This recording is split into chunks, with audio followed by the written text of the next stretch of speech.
안녕하세요. 9월 1일 아침입니다. 생명의 삶 큐티 함께 나누겠습니다. 오늘부터는 에레미야 말씀 또 함께 나누게 되었는데요.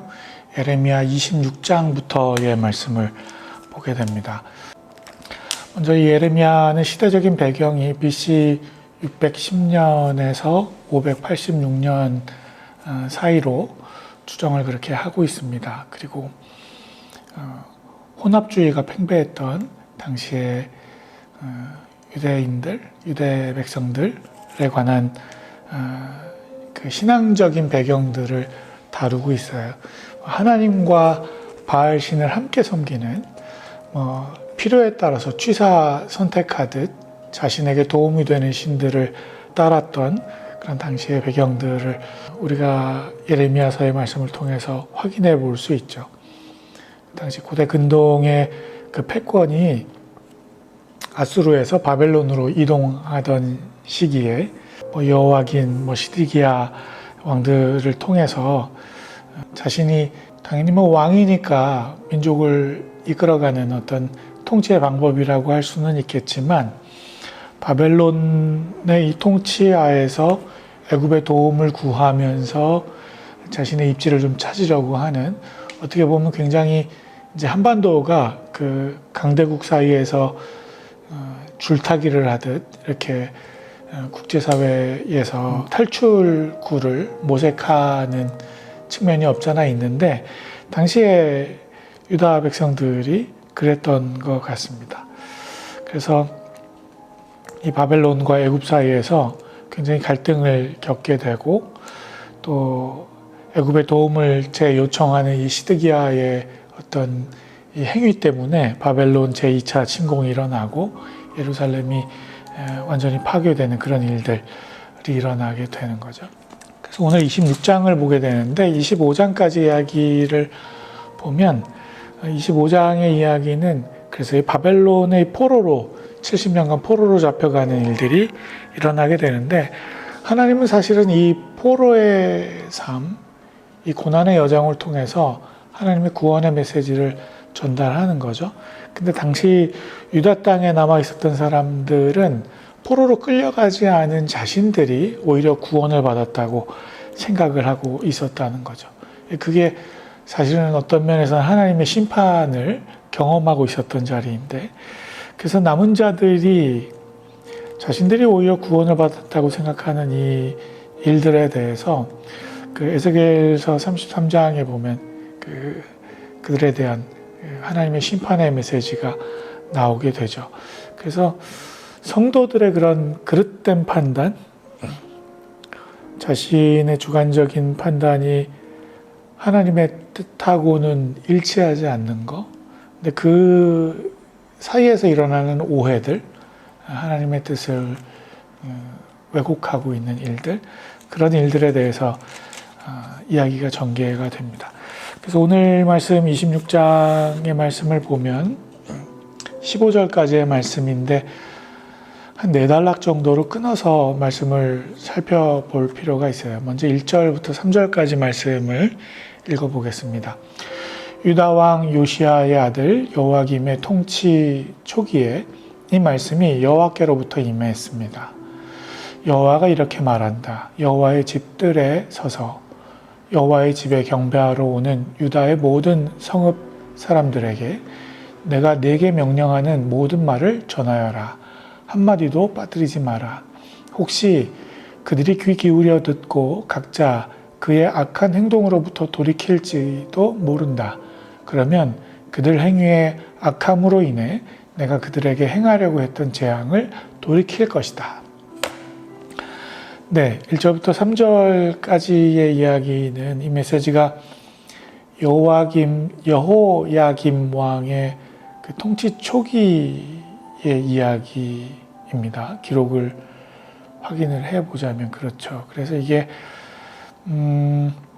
BC 609년, 608년 이 정도로 신학자들이 이야기를 하는데, 이게 그러면 오늘 에레미야 7장에서 10장까지의 이야기와 연계가 돼요. 성전 설교에 관한 메시지들과 관련이 있어요.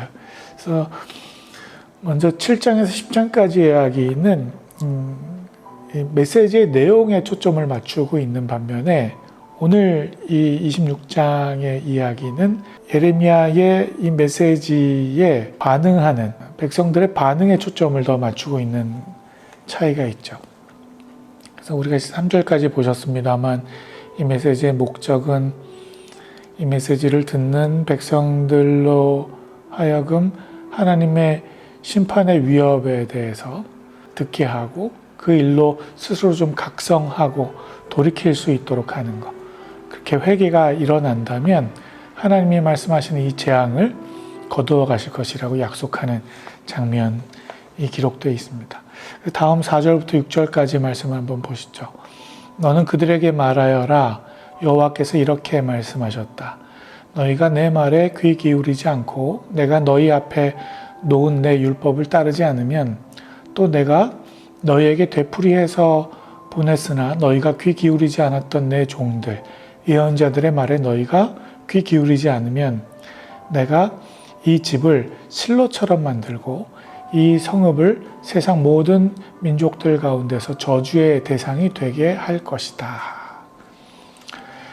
네, 불순종에 관한 심판을 경고하고 있는 메시지입니다. 율법을 지키지 않고 하나님께서 보내신 그 예언자들의 말을 듣지 않으면 이 성전을 한때 실로에 서 있었던 성막처럼 황폐케 만들 것이라고, 이게 이제 예레미야 7장에 나오는 이야기인데 그 이야기를 다시 하는 거죠. 7절부터 11절까지 말씀 보시죠. 제사장들과 예언자들과 모든 백성이 예레미야가 여호와의 집에서 이 말을 하는 것을 들었다. 그러나 여호와께서 모든 백성에게 말하라고 명령하신 모든 것을 예레미야가 온 백성들에게 말하기를 마치자 제사장들과 예언자들과 모든 백성이 그를 붙잡고 말했다. 네가 반드시 죽어야만 한다. 왜 내가 여호와의 이름으로 이 집이 실로같이 되고 이 성읍이 황폐하게 돼 사람들이 살지 않게 될 것이라고 예언하느냐. 그러고는 모든 백성이 여호와의 집에서 예레미야 주위로 모여들었다.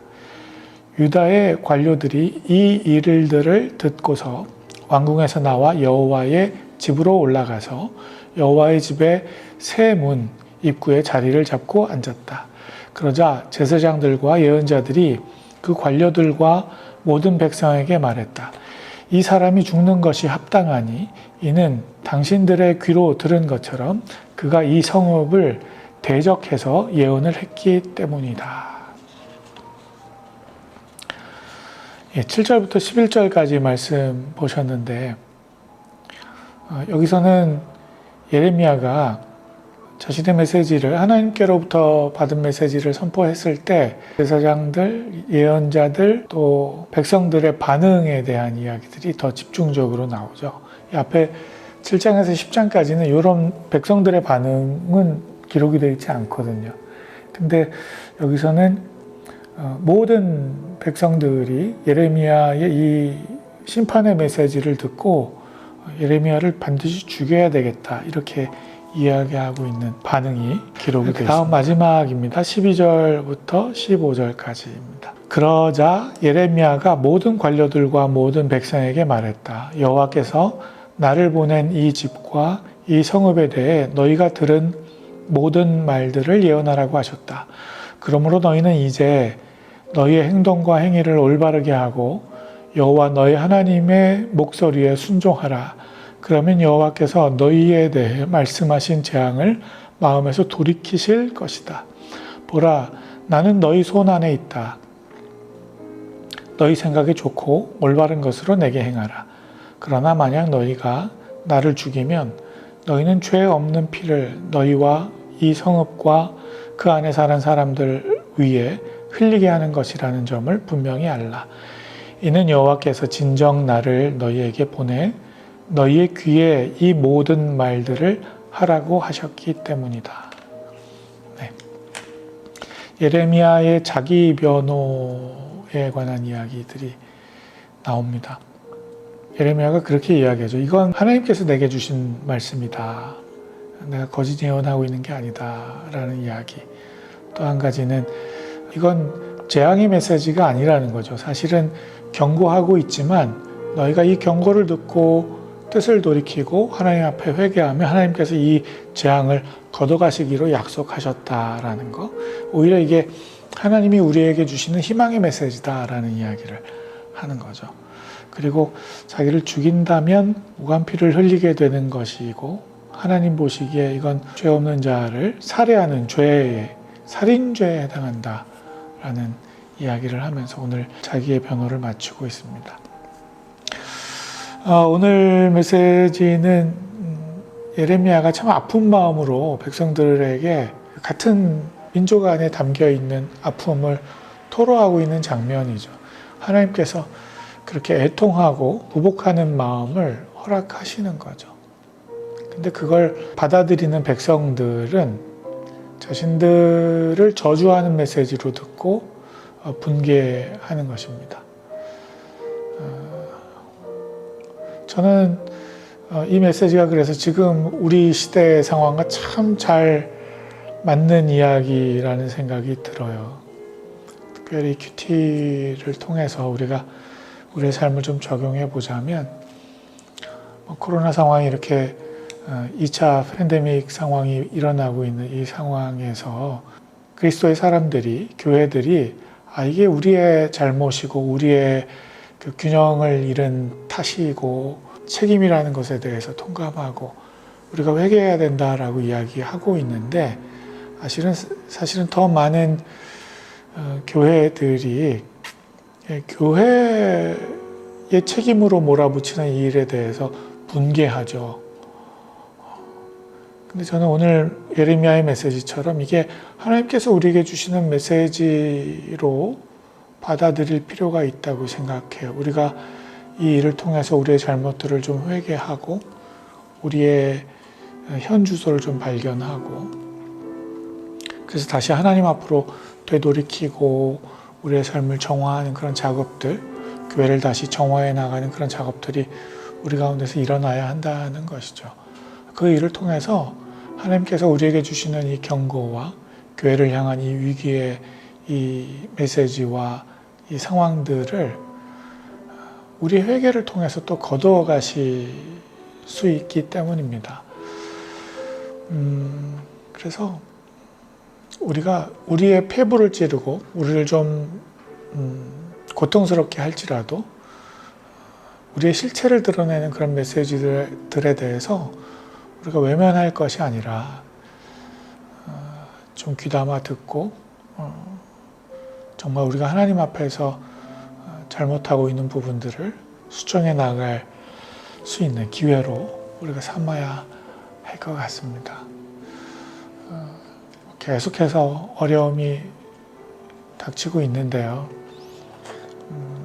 여러 매스컴을 통해서도 우리가 위기라는 상황을 이야기하고 있습니다. 그게 사실인 것 같고요. 근데 이 어려운 상황 속에서도 우리가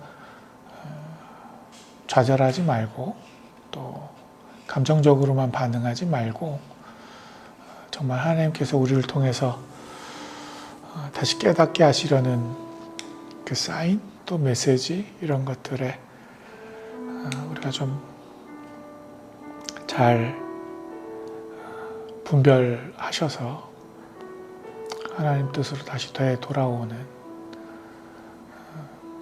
그런 기회가 될 수 있기를 바랍니다.